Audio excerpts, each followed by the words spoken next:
इस आयोजन में उपस्थित chief of defence staff general NS Raja Subramanya ji, chief of army staff general Dhiraj Seth ji, chief of naval staff admiral Krishna Swaminathan ji, vice chief of air staff air marshal Ashutosh Dixit ji, विभिन्न football teams के प्रतिनिधिगण, गणमान्य अतिथियों, खिलाड़ियों, देवियों और स्वजनों, डुरांड कप के अनावरण और फ्लैगिंग ऑफ समारोह में आज आप सबके बीच उपस्थित होकर मुझे हार्दिक प्रसन्नता हो रही है। डुरांड कप टूर्नामेंट ने अनेक फुटबॉल प्रतिभागियों को मंच प्रदान किया है। इसके लिए मैं इस टूर्नामेंट से जुड़े सभी पूर्व और वर्तमान अधिकारियों और खिलाड़ियों को बहुत बहुत बधाई देती हूँ। मुझे बताया गया है कि इस वर्ष कुछ नई टीमें Durand cup, the president cup और शिमला ट्रॉफी के विजेता बनने के लिए प्रतिस्पर्धा करेगी। मुझे ये जानकर प्रसन्नता हुई है कि इस बार श्रीलंका की टीम भी इस आयोजन में भाग ले रही है। मुझे विश्वास है कि नई टीमों के जुड़ने से ये ऐतिहासिक प्रतियोगिता और भी लोकप्रिय बनेगी। इस प्रतियोगिता में भाग ले रहे सभी टीमों और खिलाड़ियों को अच्छे प्रदर्शन के लिए मैं शुभकामनाएं देती हूँ। आप खेल भावना के साथ उत्कृष्ट प्रदर्शन करें और इस खेल की प्रतिष्ठा बढ़ाएं। मुझे ज्ञात हुआ है कि डुरांड कप के मैच इस बार कोलकाता, गुवाहाटी, इम्फाल और शिलांग के साथ साथ पहली बार रांची में भी आयोजित किए जाएंगे।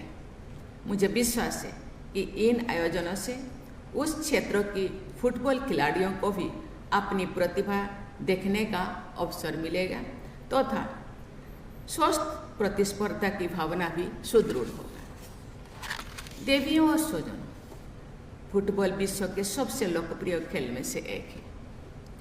ये खेल उत्कृष्टता, एकता और खेल भावना का एक अनुपम उदाहरण है। आजकल फीफा विश्व कप के मैच खेले जा रहा है। इस प्रतियोगिता में विश्व की श्रेष्ठ टीमों और खिलाड़ी अपने देश के फुटबॉल की प्रतिष्ठा को बढ़ाने के लिए प्रतिस्पर्धा कर रहे हैं। उन टीमों और खिलाड़ियों के प्रशंसक पूरे विश्व में फैले हैं जो उनके अच्छे प्रदर्शन की सराहना करते हैं। फुटबॉल लोगों को एक दूसरे से जोड़ता है। खिलाड़ियों का अच्छा प्रदर्शन सभी खेल प्रेमियों को उत्साहित करता है। खेल भावना का महत्व केवल खेलों तक सीमित नहीं है।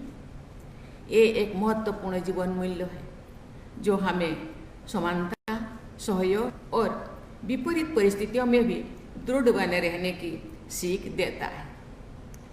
हम वर्ष 2047 तक भारत को विकसित राष्ट्र बनाने के लक्ष्य के साथ आगे बढ़ रहे हैं। मुझे विश्वास है कि जिस प्रकार फुटबॉल में खिलाड़ी एक दूसरे का सहयोग करते हुए टीम को विजेता बनाते हैं, उसी प्रकार हम सभी देशवासी एक दूसरे के साथ देते हुए विकसित भारत के लक्ष्यों को प्राप्त करने में सफल होंगे। मैं एक बार फिर इस आयोजन से जुड़े सभी लोगों को हार्दिक शुभकामनाएं देती हूँ। फुटबॉल के खेल में भारत को विश्व स्तर पर अपना स्थान बनाने के लिए बहुत लंबी दूरी तय करनी है। इसी के लिए तैयार अभी से करना है। ये आयोजन फुटबॉल की प्रतिभा को निखारने में सहायक बने, इसी भावना के साथ मैं सभी को मंगल कामना करती हूँ। धन्यवाद। जय हिंद, जय भारत।